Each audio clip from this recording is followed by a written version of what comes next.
Harvard বিশ্ববিদ্যালয়কে পাঠানো যুক্তরাষ্ট্রের হোমল্যান্ড সিকিউরিটি বিভাগের নোটিশ অব ইন্টেন্টে জানানো হয় বিদেশি শিক্ষার্থী ভর্তির অনুমোদন বাতিল করা হবে। ৫ পৃষ্ঠার ওই নোটিশে আন্তর্জাতিক শিক্ষার্থী ভর্তির অধিকার বাতিলের কারণ ব্যাখ্যা করা হয়। কিন্তু বৃহস্পতিবার আদালতে শুনানির আগে ট্রাম্প প্রশাসন জানায় তাৎক্ষণিক নয়, বরং নিজ অবস্থান ব্যাখ্যা করতে হার্ভার্ডকে দেয়া হচ্ছে ৩০ দিন সময়।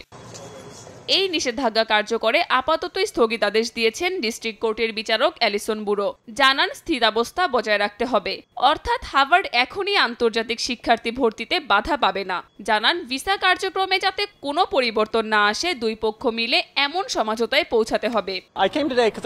বিচার প্রক্রিয়ার অগ্রগতি পর্যবেক্ষণ করতে আমি আজ এখানে এসেছি। আমার সহপাঠীদের ভবিষ্যৎ নিয়ে আমি উদ্বিগ্ন। তাদের অনেকেই বিদেশ থেকে এসেছে। তাদের পড়াশোনা চালিয়ে যাওয়া কিংবা গ্রীষ্মের পরিকল্পনা সবকিছুই এখন ব্যাহত হয়েছে। হোমল্যান্ড সিকিউরিটি বিভাগের সচিব ক্রিস্টি নোম গেল ২২ মে ঘোষণা দেন হার্ভার্ডকে ছাত্র ভিসা প্রোগ্রাম থেকে বাদ দেওয়া হবে। কারণ হিসেবে তিনি উল্লেখ করেন বিশ্ববিদ্যালয় পর্যাপ্তভাবে প্রশাসনের অনুরোধ মানেনি। রক্ষণশীলদের প্রতি পক্ষপাতিত্ব ও ক্যাম্পাসে ইহুদি বিদ্বেষ ছড়ানোর অভিযোগ তোলা হয়, যদিও এসব অভিযোগ অস্বীকার করেছে হার্ভার্ড। তাদের দাবি ট্রাম্প প্রশাসনের এসব পদক্ষেপ শিক্ষার্থীদের বাক স্বাধীনতা হরণ করছে। কাকলি আখতার, সময় সংবাদ।